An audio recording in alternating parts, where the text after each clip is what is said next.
May God's peace, mercy, and blessings be upon you. New video and a new story, but before starting, don't forget to pray for the Prophet Muhammad. May God bless him and grant him peace. Let's begin. Quick and short horror stories. Black Manchester.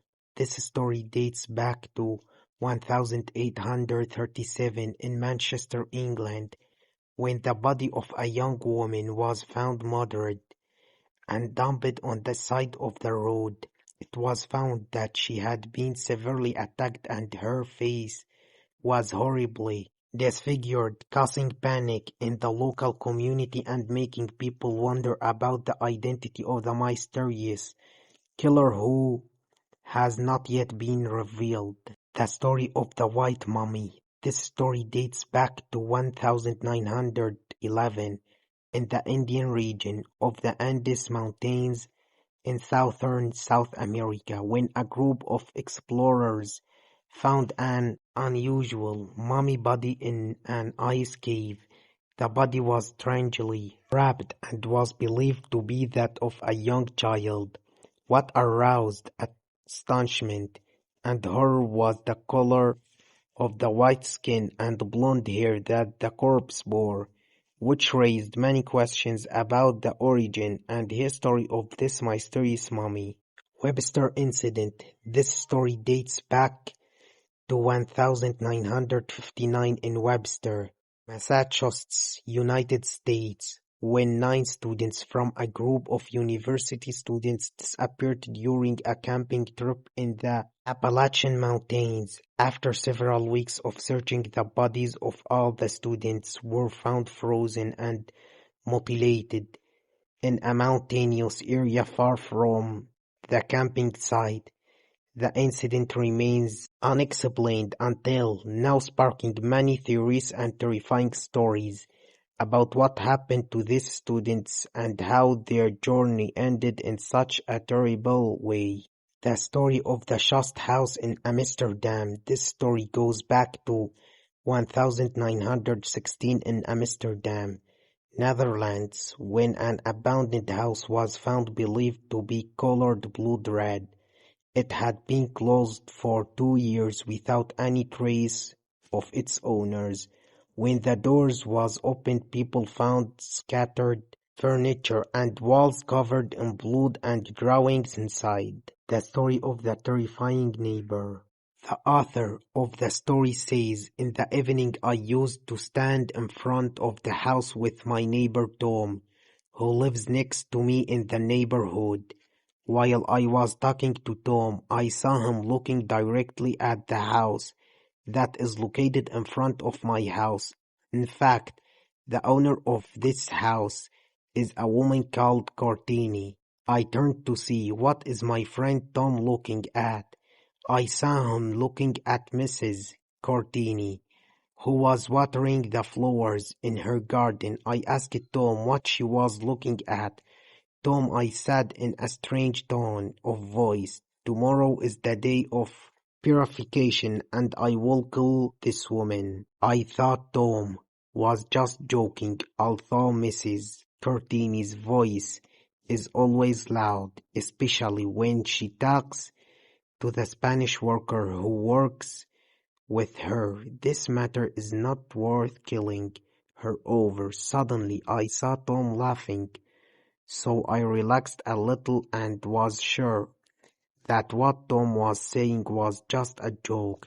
It's just a joke. I won't hide it from you. I don't like to stand in front of my house looking at my neighbors.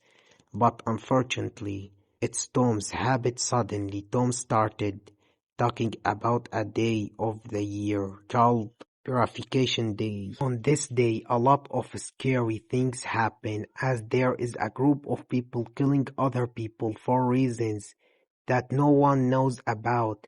At first, I thought that Tom was just joking with me, but he actually started talking about the importance of this day and that it is the most important day of every day of the year.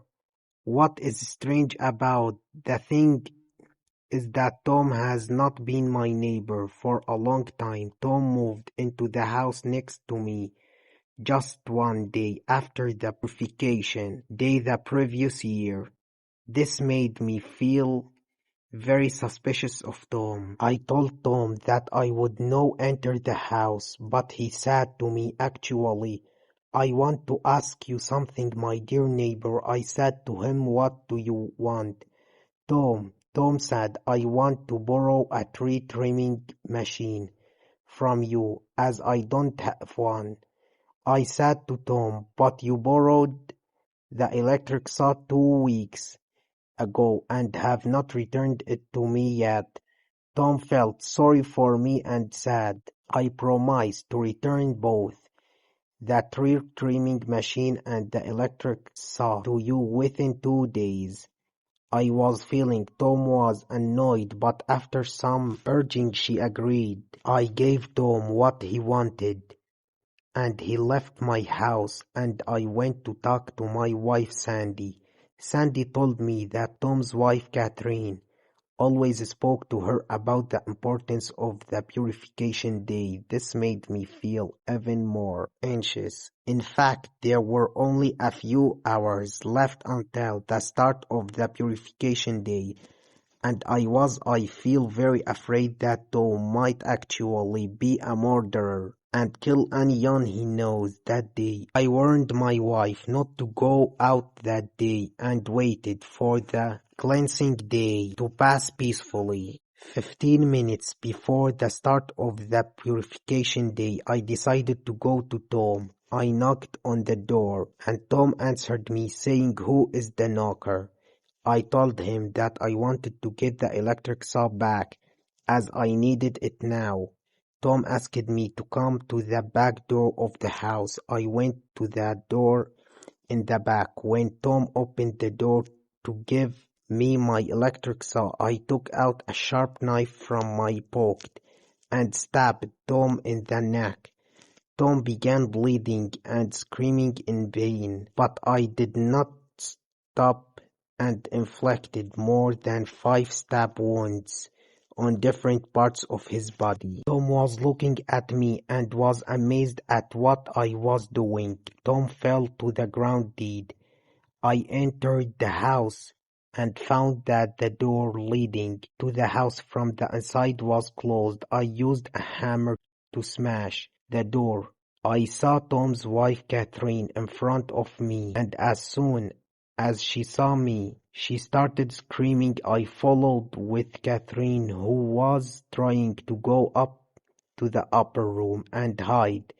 There I injured her in the foot, but she resisted me forcefully. I grabbed her head and hit it with the stairs over and over again until she also died. I searched around the house, but in reality, I did not find any type of weapon. But that did not matter to me. The important thing is that Tom is now dead and my family is safe. I then remembered the day of the purification the previous year, where I was exposed to such a situation. There was another family in the same house that Tom was in. He lives in this family. My wife and I killed all of its members in order to protect ourselves, my wife and my youngest daughter, from being killed on the day of purification. You may find this strange, but I always believe that the best means of defense is for me to begin the attack. Therefore, every year I would wait for the purge day to arrive and kill anyone I suspected might take advantage of March 21st, which is Purge Day in America, to getting rid of me and my family. As you all know, Purification Day is a day in which no one who commits a crime is punished, so a murder and theft increased on that day, and I had to protect my family from being exposed to any attack. Today's story is over. I hope it terrified you. Don't forget to subscribe to the channel, like the video and share your opinions in the comments. And don't forget to pray for the Prophet Muhammad. May God bless him and grant him peace, and may God's peace, mercy, and blessings be upon you.